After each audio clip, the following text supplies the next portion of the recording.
Most runners don't fuel their workouts properly. And even when they do use gels or sports drinks, they often get it completely wrong. And this matters because poor fueling leads to increased injury risk, worse performance, and even weight gain. So this week in our performance nutrition protocol, we're going to dial in our within run nutrition. And this is more commonly known as fueling. So why does this matter for us as runners? When we run, the body uses glucose and glycogen for fuel. And these fuel stores are limited. The longer that you run or the faster that you run, the more those fuel stores dry up. And it's just like a car. So you fill up the fuel tank with petrol, but when you're driving fast or you're driving far, you're going to use up that fuel as you go. And if we don't top up that fuel tank, it runs low, and then our performance and our recovery suffers. Now, the most obvious example is bonking, which is this experience that people describe sometimes as hitting the wall during a marathon where they completely run out of available fuel and they just can't keep going. But that is a more extreme example. More commonly during our training, runners will experience more subtle signs of underfueling, which will be worse improvements in performance and adaptation to the training, worse recovery and increased injury experience, and this subtle and insidious weight gain that goes on without apparent explanation. The worse adaptation and worse performance improvements come because we don't have the fuel available to actually perform well and run as fast as we could in the run itself. That reduces the training stimulus and thus the performance improvement that we get from it. The injuries come because we don't have the energy available to actually adapt to the training stress, leaving our body vulnerable. And the weight gain actually comes because later in the day, after our run, we experience these cravings that have us eating junk food. And even though we are often training more, so we're running more, we're working out more,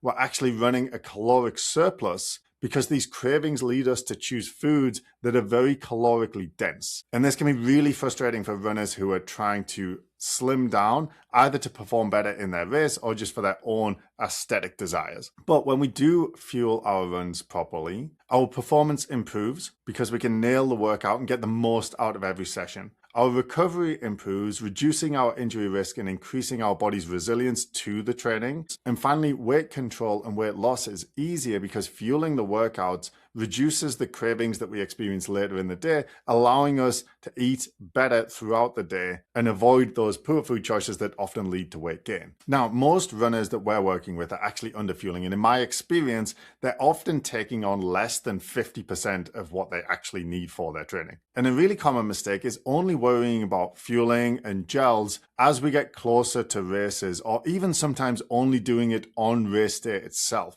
And the reason it's such an issue is because the gut is just like muscles. It needs to be trained. So we need to be training it how to digest these gels during regular training sessions so that when we get closer to the race, when we're doing harder sessions, longer sessions, or on race day itself, we're actually ready to be able to digest those fueling sources during those sessions. So this week, our performance nutrition habit is to fuel every run with 30 to 60 grams of carbohydrate per hour. And that equates to 1 to 2 gels per hour. If you're using gummies or sports drinks, check the label, but it's usually about 2 to 4 gummies or 1 small bottle of sports drink. It's totally fine to use a combination of gels, gummies, and sports drinks, but a lot of runners ask if they can use healthier products like fruit. However, I'd recommend that you stick to these specific products that are designed for within run nutrition and fueling, because during a run, we're not trying to eat healthy.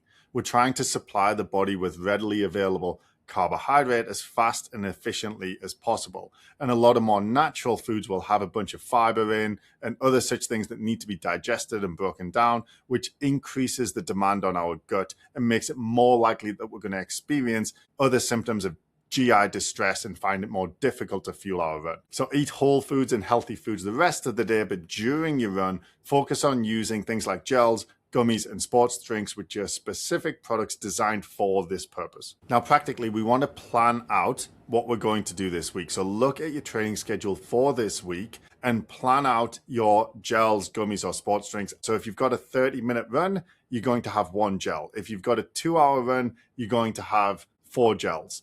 If you've got a 3-hour run, you're going to have 6 gels. If you are new to fueling, go to the lower end of the scale. So aim for 1 gel per hour of training or per hour of running if you're new to this. If you have some experience fueling runs and you've trained your gut already to digest during runs, aim for 2 gels per hour for every workout. And the key this week is practice. We want to practice doing this during our training and fuel every single workout this week.